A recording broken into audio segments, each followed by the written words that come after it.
Buenas tardes, soy el licenciado Juan Manuel Mamani.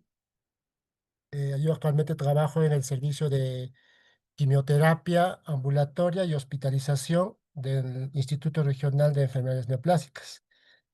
Tengo la especialidad hecha en oncología y agradecer la invitación del Sindicato de Enfermeras para poder compartir eh, un tema que ya el doctor, mi antecesor ponente, ya hizo su introducción, ¿no? Pero ahora toca saber lo que es la gestión del cuidado de enfermería en paciente con inmunoterapia. Eh, la inmunoterapia, al igual que muchos tratamientos, ya ha sido parte o es parte ya de lo que nosotros brindamos como personal de salud a un paciente, en este caso oncológico. Con este tratamiento, nosotros o el personal de salud está ofreciendo nuevas esperanzas a pacientes que enfrentan estos difíciles y complejos diagnósticos. Esta forma de tratamiento y se vuelve más común. Actualmente en el IREN ya estamos administrando lo que es inmunoterapia. Entonces, como profesionales de enfermería, estamos en la obligación de entender cómo es la efectividad y el tratamiento, así también como qué reacción adversa puede presentar el paciente al momento de recibir estos medicamentos. Hacer un recuerdo, nosotros ya en el colegio, en el curso de biología, hemos llevado lo que es el sistema inmunitario y sabemos que el sistema inmunitario lo conforma el sistema linfático, la médula ósea, el vaso y el timo. En este conjunto de órganos se van a crear lo que son las células inmunitarias especializadas para poder combatir lo que es a cualquier agresor que pueda atacar a nuestro organismo, ¿no? En este caso, un cáncer. El sistema inmunitario está formado por muchos componentes, con los cuales pueden actuar primero como barreras físicas. Ejemplo, tenemos la piel. En el tracto respiratorio tenemos todo lo que son las membranas, en el tracto gastrointestinal igual, en el tracto urinario igual, que ante cualquier amenaza van a ser los primeros en salir en nuestras defensas. Pero también tenemos otro tipo de células que van a actuar siempre y cuando a un agente agresivo ingrese en el interior de nuestro organismo. Y estamos hablando, por ejemplo, de los que nos van a defender, son los linfocitos T, los linfocitos B, los macrófagos, las células natural killer, que van a actuar específicamente ante cualquier enfermedad que nos ataque.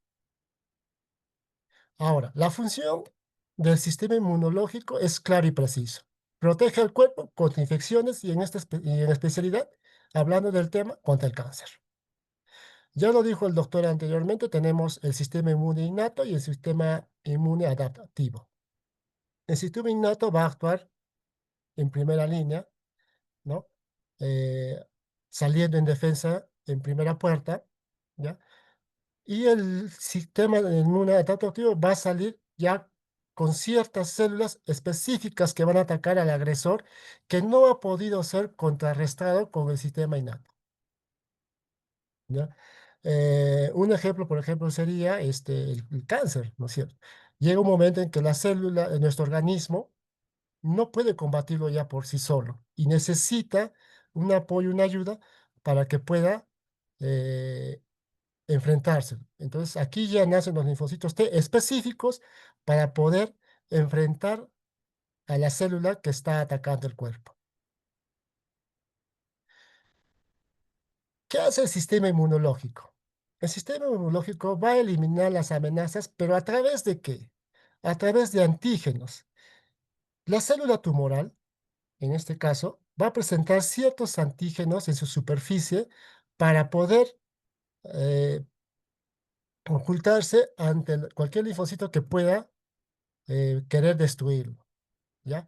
Entendamos una cosa, que las terapias inmunológicas, que vamos a hablar ahora, como es, por ejemplo, del nivolumab, del pembrolizumab, no van a actuar directamente contra el tumor, sino que van a actuar directamente contra los chase point, donde se ocultan los antígenos que puedan hacer cambios mutacionales en la célula, ¿no? Ahora, cada fármaco puede servir de distintas formas para distintos tipos de enfermedades. Los antígenos que van a presentar las células de defensa van a actuar contra esta célula tumoral. Pero ¿qué hace la célula tumoral ante este caso? Crea ciertas defensas que van a evitar de que estos antígenos puedan destruir a este foráneo, ¿no? Pero ¿qué condiciones necesita el sistema inmunológico para atacar a este agresor? Para atacar a cualquier agresor. O sea, una célula ajena a nuestro organismo tiene que tener ciertas características para que pueda ser destruida por este antígeno, o perdón, por la célula que nos está protegiendo. Por ejemplo, el tumor o la célula agresiva debe expresar antígenos de superficie. Hablaba el doctor de un antígeno, por ejemplo, el PDL1 es un antígeno de superficie que va a estar en las células cancerígenas, por ejemplo, de pulmón, ¿no? Entonces, tiene que manifestar esta característica. La otra característica que debe tener es que el sistema inmunológico debe poder reconocerlo. Una vez que la célula mala se ha implementado en el organismo, el sistema inmunológico tiene que tener la capacidad de reconocer a este agente ajeno para poder combatirlo. Y el otro punto que debe existir es que una vez reconocidos este agente ajeno, el linfocito o cualquier otra célula de defensa debe ser capaz de desencadenar una respuesta y poder combatirlo y destruirlo. Son tres características que el sistema inmunológico debe tener para atacar a cualquier agresor. Entonces, el ciclo de la humanidad contra afecciones, ya sea una afección inmunitaria o en este caso el cáncer, tiene un ciclo de ataque. La ponencia anterior también nos explicaba. Para explicarlo más claro y sencillo, hagamos de cuenta que una célula tumoral ha sido ingresada o se ha creado en el sistema del organismo. Ustedes pueden ver ahí en el ciclo, en el número 1, esta célula tumoral va a liberar ciertos antígenos tumorales, ¿ya? Y al liberar estos antígenos tumorales que quizás en algún momento han sido destruidos por nuestras células naturales, por ejemplo, por algún macrófago, ¿ya? Va a ser absorbido por unas células que nosotros llamamos dendríticas. Estas células dendríticas que están acá en la parte 2 van a asimilar esos puntitos rojos que ha botado esa liberación, esos agentes tumorales, los va a asimilar, los va a capturar y los va a presentar migrando hacia un ganglio. Y en ese ganglio se van a encontrar los linfocitos T, que van a estar aparentemente dormidos o descansando, ¿no? Entonces, estas células dendríticas, que popularmente las llamamos nosotros las chismosas, van a llamar, los van a presentar al linfocito T y les va a decir, oye, mira, acá hay una célula que no está correcta, que no es parte de nuestro organismo. Entonces necesitamos que las destruyas. Entonces, el linfocito T se va a activar y va a empezar a migrar hacia donde se encuentra esa célula maligna. Una vez que se ha encontrado ahí, este linfocito T con esta célula maligna, se va a infiltrar dentro de ella y va a ser un reconocimiento de antígenos de las células tumorales. Una vez ingresado, una vez reconocido, va a empezar con la liberación de las células tumorales. Y así se va a seguir propagando, la línea de la destrucción de estas afecciones que puede presentar, que están atacando a nuestro organismo. O sea, nuestro organismo es tan inteligente que por sí solo internamente, y nosotros ni cuenta a veces nos damos, está luchando cada segundo contra cualquier afección que pueda presentarse, ya sea un macrófago, ya sea una célula dendrítica, ya sea un linfocito T, un linfocito B, está en continua lucha interna dentro de nuestro organismo. Pero ¿qué pasa? ¿Qué pasa en este caso con el cáncer? ¿Por qué cambia la respuesta del sistema inmunológico? ¿Por qué nuestro organismo llega un momento en que colapsa y dice, no puedo, no puedo luchar contra esta célula, me está ganando la batalla y no sé qué hacer, ¿no? Llega un momento en que esta célula tumoral va a adquirir ciertas características y una de ellas es engañar a la célula de defensa. Va a engañarla y va a evitar de que se destruya. Va a evitar de que exista ese enlace donde debe existir de la célula del linfocito T pueda unirse para poder ingresar a la célula tumoral y destruirse. Por eso es que se recurre a ciertos tratamientos, ¿no? Para poder combatir esta célula tumoral. En algunos cánceres, por ejemplo, esto ocurre a nivel celular, donde la proteína es un ejemplo, la PDL1 que se encuentra en el cáncer de pulmón, en las células de cáncer de pulmón, va a interactuar con el receptor del PD1 de la célula inmunológica y le va a decir, un momento, yo soy igual que tú y no tienes por qué destruirme. Y la célula, el linfocito T que tiene el PD1 va a decir, ah, ya, lo engañó y se va a ir. Y va a hacer que esta célula maligna empiece a crecer y empiece a reproducirse de una manera incontrolable. Eso es lo que sucede. Por eso, acá vemos dos figuras. En la primera figura vamos a ver cómo la célula maligna, la célula del cáncer que está ahí de color rojo, va a hacer una interacción con la célula del linfocito T, que tiene un antígeno PD1, y la célula del cáncer va a tener un PDL1. ¿Qué pasa en este caso? Que la célula cancerígena se va a interactuar, se va a comunicar. Es como si estaría llamándose por teléfono y diciéndose, un momento, yo soy igual que tú y no tienes por qué destruirme. Ante esto, el linfocito va a decir, ah, ya, perfecto. Esa interacción va a hacer o va a evitar de que la célula maligna sea destruida. Y por resultado, como les dije, esta célula ya libre de haber sido supervisada, revisada completamente, va a empezar a multiplicarse de una manera descontrolada. Entonces, ¿cómo actúa la inmunoterapia? Les dije al comienzo que la inmunoterapia, o no sé si el doctor también lo dijo, la inmunoterapia no va a trabajar directamente con el tumor. La inmunoterapia va a ayudar a fortalecer nuestro sistema inmunológico para que este sistema, estos linfocitos puedan actuar de una manera drástica hacia el tumor. ¿Ya? Ahí les pongo una foto, por ejemplo, cómo el nivolumab ayuda a fortalecer a los linfocitos T para poder evitar de que esta célula se siga sobrepoblando. ¿Y qué va a hacer? Les decía que la célula interactúa al comienzo para poder evitar que lo destruya. Pero el sistema o la inmunoterapia va a hacer que bloqueen esta interacción, que se comuniquen tanto el linfocito T como la célula B para que este linfocito B, una vez que no tenga ese contacto con la célula cancerígena, pueda atacar. ¿Ya? A diferencia, por ejemplo, de los monoclonales actúan directamente sobre el tumor, que efectivamente actúan sobre diversas proteínas, ¿no? Evita proteínas, por ejemplo, evita el crecimiento.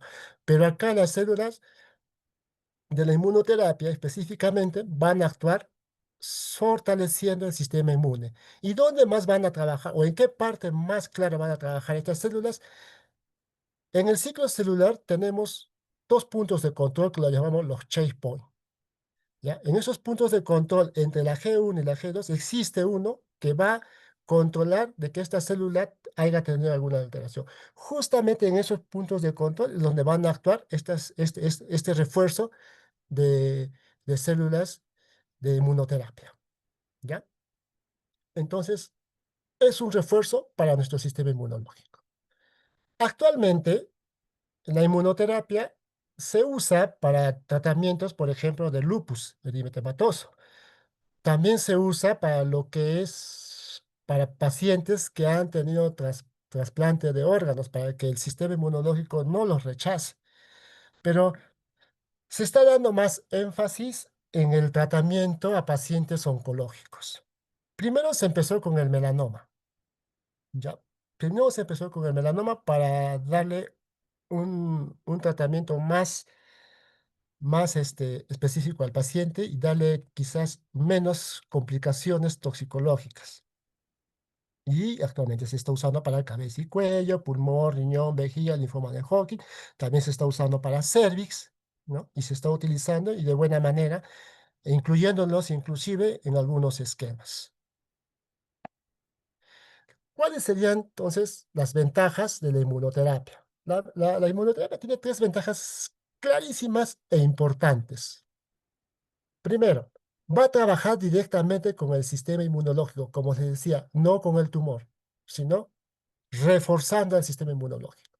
Segundo, el sistema inmunológico, si bien es cierto, posee mayor potencial para destruir células específicamente, pero estas van a ayudar, a diferencia, por ejemplo, de la quimioterapia, estas van a crear menos toxicidad a tejidos normales. ¿A qué me refiero? En quimioterapia, por ejemplo, cuando un paciente la recibe, y nosotros siempre lo decimos, ¿no? Sí, va a tener problemas gástricos, va a tener náuseas, va a tener vómitos, se le va a soltar el estómago, se le va a caer el cabello, etcétera, etcétera. ¿Ya? ¿Por qué? Porque la quimioterapia, al eliminar células malas, también termina dañando células buenas. Eso es muy diferente en la inmunoterapia. No va a causar casi nada de toxicidad a los tejidos normales. ¿Por qué? Porque va a trabajar directamente con un sistema inmunológico. Tercero, crea una memoria a largo plazo para que el sistema inmunológico lo recuerde a estas células a lo largo del tiempo y pueda continuar atacándolas. Puede ser que un paciente de mama, por ejemplo, ha tenido su tratamiento con inmunoterapia y ahí en unos años se le ha dado su alta y puede ser que regrese lo posterior, pero y como ya el sistema inmunológico lo ha grabado, lo ha fotocopiado, entonces el sistema lo va a reconocer, ¿no? Entonces, algo pasó igual con el COVID, por ejemplo, ¿no? No teníamos medicamentos para que lo contrarresten, pero al final se creó una vacuna y ayudó a nuestro sistema inmunológico a luchar contra esa vacuna, pero al final, si a mí me vuelve a dar COVID o ya no nos damos cuenta de que nos dio COVID, es porque nuestro sistema inmunológico ya tiene una memoria inmunológica para que lo pueda combatir. Entonces, esas son las tres ventajas clarísimas que la inmunoterapia tiene. La inmunoterapia no es un hito, generalmente, no sé si se podría decir así, pero sí es un gran avance, porque si anteriormente para un paciente oncológico había la radiología, la radioterapia y la cirugía, y posteriormente en los 80 apareció la quimioterapia, en donde entonces ya empezaban las combinaciones de quimioterapia, que empezaban ya a trabajar con inmunoterapia. Ahora se trabaja con terapia dirigida, las terapias en blanco, como llamamos nosotros, los monoclonales. Y actualmente se sigue trabajando ya específicamente en algunos esquemas con inmunoterapia, ya sea tratamientos orales, ya sea tratamientos endovenosos o ya sea tratamientos subcutáneos. Pero ya existe una combinación clara y precisa para poder usarse este tratamiento. En varios esquemas se usa. Los pilares del tratamiento oncológico siempre han sido cirugía, radioterapia, quimioterapia, hormonoterapia, terapias target, que son los monoclonales, y ahora tenemos inmunoterapia. Que la inmunoterapia puede trabajar con todos, puede trabajar con todos. Puede trabajar con cirugía, puede trabajar con hormonoterapia, puede trabajar con radioterapia, puede trabajar con quimioterapia. Es muy importante que nosotros como personal de enfermería sepamos cómo puede enfrentar un paciente ante un esquema que se nos pueda presentar o el que el médico pueda indicar.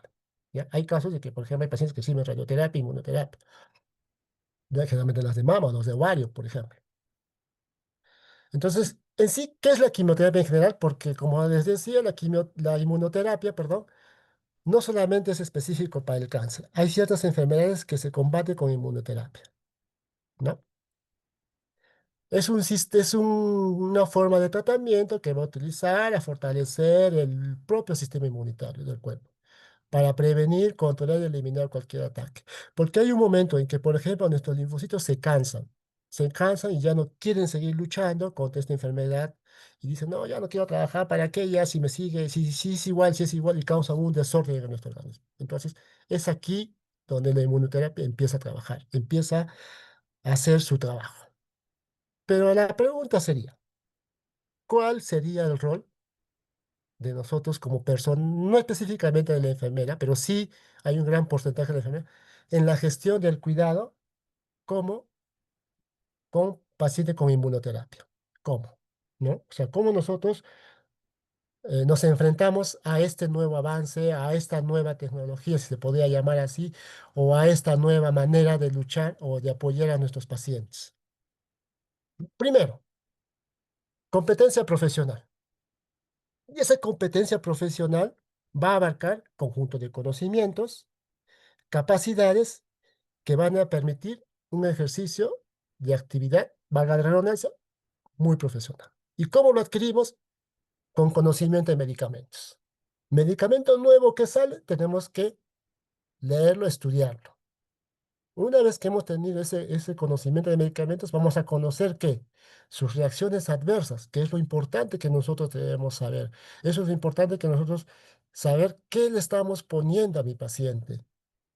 Saber qué es lo que mi paciente está recibiendo para poder enfrentar a esta enfermedad o a otra enfermedad inmune que le puede estar ocasionando.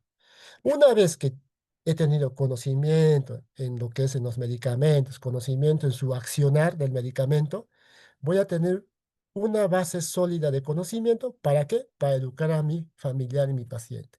Es muy importante la educación al paciente porque ellos son los que sienten estas reacciones adversas, ellos son los que sienten estas molestias cuando recibe un tratamiento. Entonces, si yo, como personal de salud, no le doy las pautas necesarias, no le doy las indicaciones necesarias, estamos nadando en un mar tremendo sin salida, ¿no es cierto? Entonces, conocimiento para educación al familiar y al paciente. Primero, información detallada. ¿Sobre qué? Sobre algunos posibles efectos secundarios que puede tener la inmunoterapia, incluyendo síntomas y cómo identificarlos, con términos claros y precisos, ¿no? Segundo, manejo de efectos secundarios. ¿Cómo puede manejar una fatiga? ¿Cómo puede manejar una erupción cutánea que se puede presentar? ¿Cómo manejar una diarrea si en su momento se presenta? Que el mismo paciente nos explique cómo lo tiene, cómo nos los puede decir. A veces el paciente es temeroso y no lo quiere decir. O a veces el paciente lo confunde con su propia enfermedad y no con mismamente con el medicamento. Entonces, es ahí donde nosotros tenemos que introducirnos en esa realidad de enfermedad que tiene el paciente. El otro punto que tenemos que ver es el reconocimiento de efectos secundarios graves. Por ejemplo, si yo le digo al paciente, señora, ¿sabe qué? Probablemente va a sufrir alguna diarrea ahí por ahí, pero si son más de tres y son muy continuas, así bastante, ya pues él lo tiene que reconocer y decirle a su médico, o en todo caso a nosotros, que somos el personal más cercano hacia ellos, ¿no? Y darle la importancia que tiene a la hidratación, a la nutrición, a la higiene, ¿no? Y al apoyo emocional que se le puede dar al paciente. Entonces, esa es una educación que nosotros tenemos que tener para dárselo al paciente. Sobre el conocimiento de medicamentos. Nosotros como enfermeros, desde la universidad nos forman cómo tenemos que administrar un medicamento. Antes existían, me acuerdo, los cinco correctos, ¿no? Y de ahí han ido creciendo. Han ido 8 correctos, ahora son 11 correctos, y ahí seguirá creciendo, seguirá aumentando a medida que van avanzando. Entonces, tenemos que tener conocimiento relacionado al medicamento. ¿Qué tipo de medicamento es? ¿Cuánto? ¿Cómo es su presentación? ¿Cuánto de dosis máxima puede recibir un paciente en cada medicamento? Y la forma de administración. Relacionado a la administración. cómo va diluido, en qué volumen adecuado, si hay medicamentos que usan filtros para poder ser administrados, por ejemplo, el nivolumab utiliza filtro para poder ser administrado, o qué material para poder infundirlo, ¿no? O sea, si el medicamento es fotosensible o no es fotosensible, o en cuánto tiempo tiene que pasar, si pasa más tiempo, en más de 30 minutos, en menos de una hora. O sea, nosotros como enfermeros tenemos que tener la capacidad para poder realizar, ¿no? Y verificar si necesita premedicación en este caso, ¿no? Generalmente los medicamentos de inmunoterapia no necesitan premedicación, pero siempre cada organismo es distinto y no sabemos cómo va a reaccionar.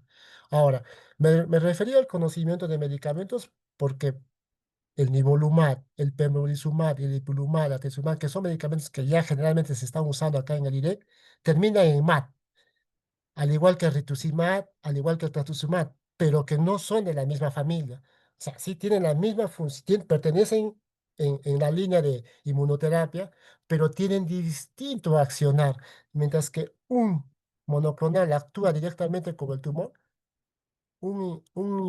medicamento de inmunoterapia va a actuar directamente reforzando el sistema inmunológico. ¿Ya? Entonces, por eso es que nosotros tenemos que saber la diferencia de ciertas características de los medicamentos. Conocimiento de reacciones adversas no es nuevo para nosotros. Hay criterios, hay asociaciones que se encargan de evaluar las reacciones adversas. Pero, ¿quiénes son los responsables de reportar esos eventos adversos? Somos nosotros, los enfermeros, porque nosotros trabajamos con los pacientes. Porque si un paciente le estoy poniendo, supongamos, un pembrolizumab y el paciente me dice, siento dolor de cabeza, siento dolor de cabeza, siento que me va a estallar, es una reacción adversa que le estás administrando y el paciente siente ese dolor. Entonces, tú tienes que reportar para que en lo posterior se pueda seguir evaluando si realmente puede actuar o no puede actuar en el medicamento, ¿ya? Entonces, ¿qué debo vigilar? De cabeza a pies. Revisar al paciente, observar al paciente, qué es lo que está ocasionando alguna molestia a mi paciente. Y acá les pongo un cuadrito de ciertos medicamentos que van a actuar contra diversos antígenos y de algunas reacciones que pueden ocasionarse o adversas que normalmente van a ocurrir no al momento, sino después, ya después de un periodo de tratamiento del paciente. Recordemos que estos tratamientos de inmunoterapia refuerzan el sistema inmunológico, entonces el sistema inmunológico no va a reforzar de la noche a la mañana, ¿no? Entonces toma su tiempo para poder reforzarse, ¿no? Dentro de dentro de las reacciones adversas que nosotros debemos observar como enfermeros o que debemos vigilar con nuestros pacientes es la toxicidad dermatológica. Este evento adverso en la piel es uno de los más frecuentes y observados, ¿no? Va a haber un rash, pápulas eritematosas, descamación con o sin prurito y va a predominar generalmente en tronco y extremidades. ¿Qué más vamos a observar? Pero antes de eso, existen ciertos grados para evaluar lo que es una dermatitis. Hay el grado 1 hasta el grado 4. En el grado 1 va a ser erupción en la piel, que va a cubrir menos del 10% de la superficie corporal. En el grado 2 va a cubrir la piel del 10 al 30%, pero puede haber síntomas o no afectando la capacidad del paciente. ¿A qué me refiero? De que el paciente va a sentir escozor, va a sentir dolor, va a sentir cuando se pone la choma incomodidad, molestia, ¿no es cierto? En el grado 3, por ejemplo, va a haber que va a cubrir más del 30% de la superficie corporal, que también igual va a manifestar síntomas o no, y que el paciente ya no va a cuidarse por sí solo, ya va a requerir otro apoyo. Y el grado 4 es ya donde generalmente va a cubrir más del 30%, inclusive 40-50%, pero ya en este caso va a haber erupciones pápulas. Dentro de esas pápulas va a haber esas cositas blanquitas, como infecciones así, que el paciente va a hacer que se rasque y puede ocasionarse una infección a la piel. También vamos a tener endocrinopatías por reacciones adversas. Si nosotros como personal de salud tenemos o estamos capacitados en revisar un laboratorio y nos fijamos a veces en la hemoglobina, en el hematocrito, en el colesterol, en la glucosa, ¿no? O en las células blancas, ¿no? Pero ahora, en nuestros pacientes que utilizan terapia, inmunoterapia, tenemos que ponerle un poquito más de énfasis en los exámenes, por ejemplo, para descartar un hipotiroidismo, un hipertiroidismo, ¿ya? Tenemos que solicitar, ver o preguntar al médico que los evalúe cada mes, porque generalmente el paciente que recibe inmunoterapia va a presentar hipotiroidismo, generalmente, ¿no? Y también va a tener endocrinopatías que los vamos a poder observar a través de signos y síntomas. Por ejemplo, dolor de cabeza, cansancio, aumento de pérdida de peso, obviamente por el problema de la tiroides, va a haber cambios de humor, va a estar el paciente puede decir, ¿sabes qué? Me siento mareado, me siento que me da vueltas todo. También va a tener un poco de pérdida de cabello y también va a tener un cambio de voz. Entonces son síntomas que a nosotros nos están alertando de que ya está empezando la toxicidad en un paciente que está recibiendo estas terapias. También vamos a tener alteraciones hepáticas, ¿ya? Y los signos, signos síntomas que vamos a observar van a ser las transaminasas, las bilirrubinas totales, va a haber ictericia. Bueno, la ictericia te va a salir en cualquier laboratorio que tú lo hagas. Continuo en hipocono derecho, somnolencia, coluria, son síntomas que el paciente nos va a ir indicando, nos va a ir diciendo. Y también existen tenemos que ver sus enzimas hepáticas. Todos los pacientes deben ser evaluados con transaminasas, bilirrubinas séricas antes de cada ciclo. Y nosotros como personal de enfermería estamos para hacerle recordar al médico o al paciente. ¿Te han hecho tu laboratorio? ¿Has hecho tu laboratorio? ¿Te han pedido el laboratorio? ¿No? Y generalmente tenemos el problema de la hepatitis, que les dije al comienzo de que eso puede, hasta inclusive puede ser sintomática, pero eso lo podemos salir en cualquier examen de rutina.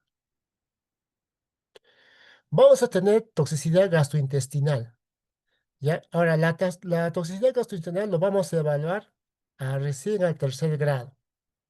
Y como del tercer grado, ya cuando hay una toxicidad muy grave, es cuando el paciente va a estar haciendo sus heces más de 6 veces y en grandes cantidades.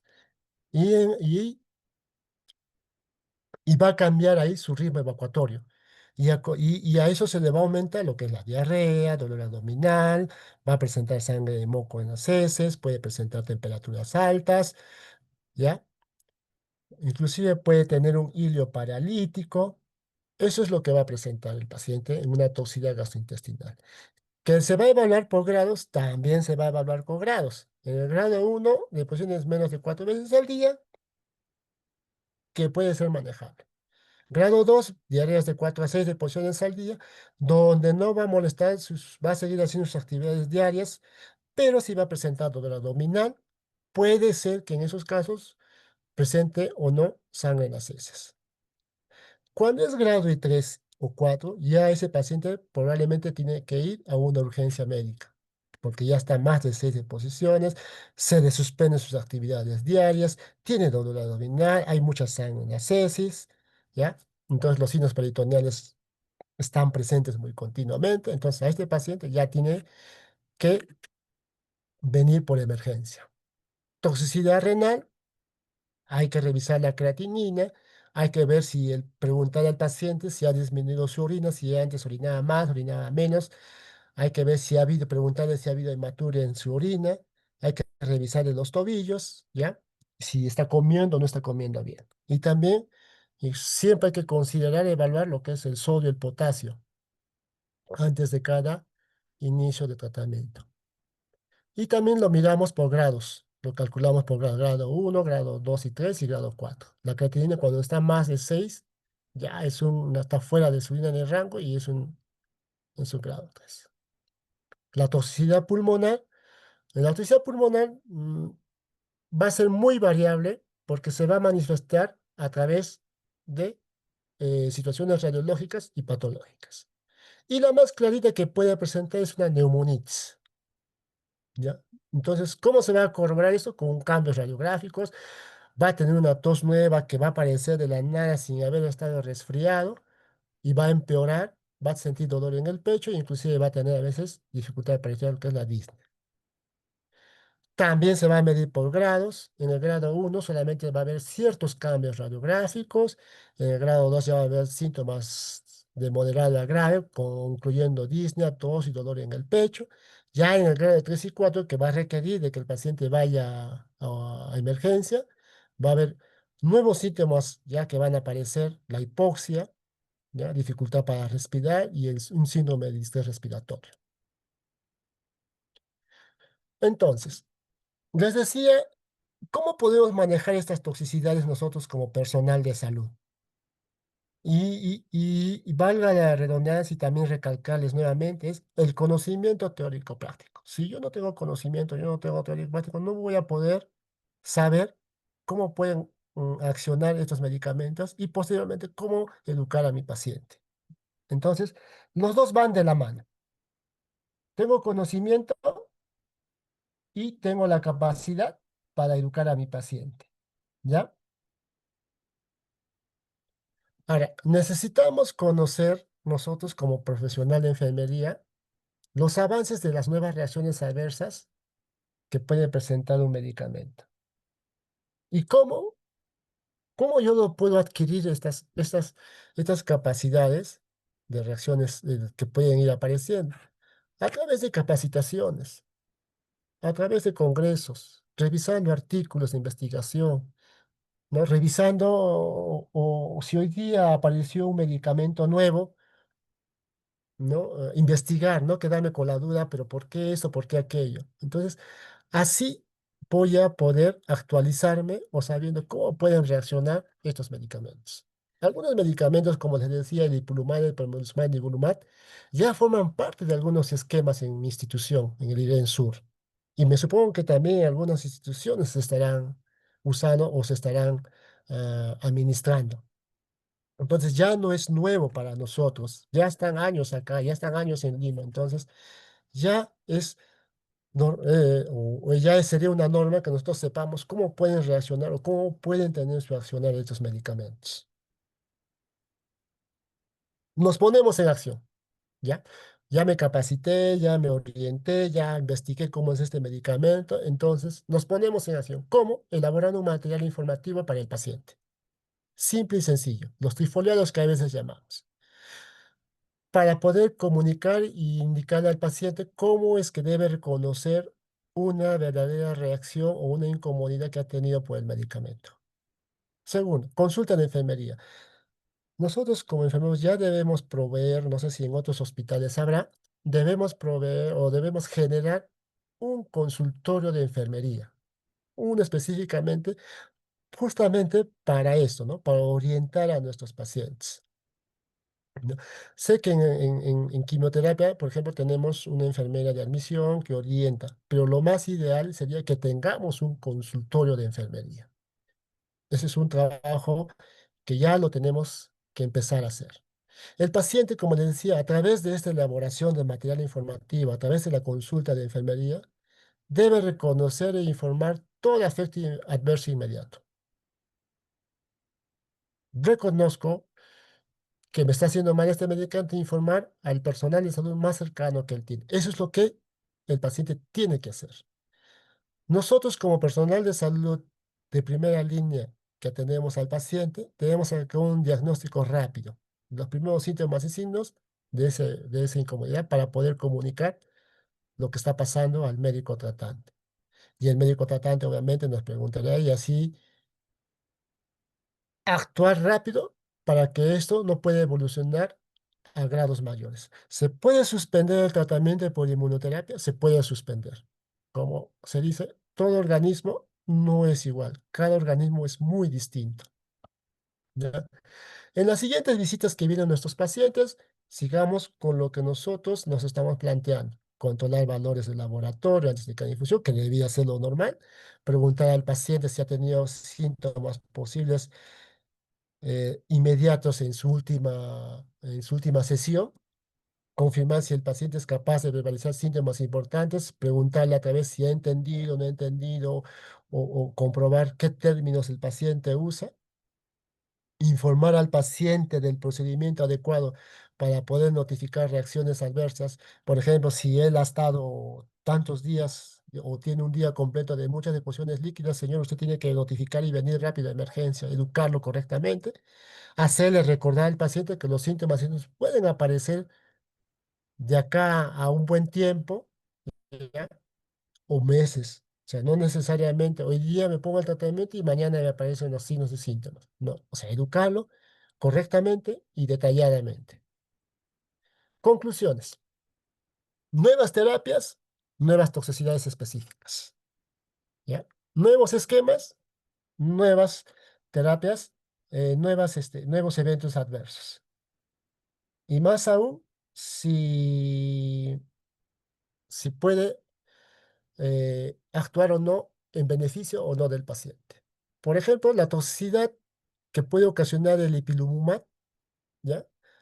Es mayor que la que puede ocasionar el pembrolizumab, pero puede ser menor que combinaciones. Puede ser que el pembro lo combine, por ejemplo, con una quimio normal, ¿ya? Con un cisplatino, supongamos, pero el pembro va a ser menos, ¿ya? El papel de las combinaciones siempre va a haber un enlace, eficacia, toxicidad. A veces tenemos que evaluar, a veces el médico se va a poner en una línea en que va a decir si el medicamento le está siendo eficaz o la toxicidad le está causando más daño. Entonces va a ser un punto donde a veces se va a tomar una decisión en cuál es lo beneficioso para el paciente, ¿ya? Ahora, la toxicidad es manejable siempre y cuando la detección es temprana y precoz. Sospechar si ha habido una reacción adversa inmunológica, pero no hay que monopolizar con el diagnóstico. ¿A qué me refiero? A que de repente le hemos puesto el nivolumab y el paciente se ha estreñido y le vamos a decir, no, es porque tienes tu CA de colon y eso es normal. No, tenemos que nosotros diferenciar de el efecto adverso a sus consecuencias de su enfermedad, ¿ya? Si hay que empezar corticoides, tenemos que empezarlos siempre y cuando el médico nos los indique, ¿ya? Y como les voy a decir, y esto siempre tenemos que hacerle un realce claro y preciso. Información a los pacientes y al entorno. O sea, no solamente es el paciente, también es el familiar. Y a mayor información, mejor eficacia en su tratamiento en su proceder de su mejoría del paciente. Y usar siempre las guías de manejo de los fármacos disponibles. Cada año cambian, cada día sale algo nuevo, por qué investigar, algo nuevo por qué estudiar. Muchas gracias y no sé si habrá alguna pregunta.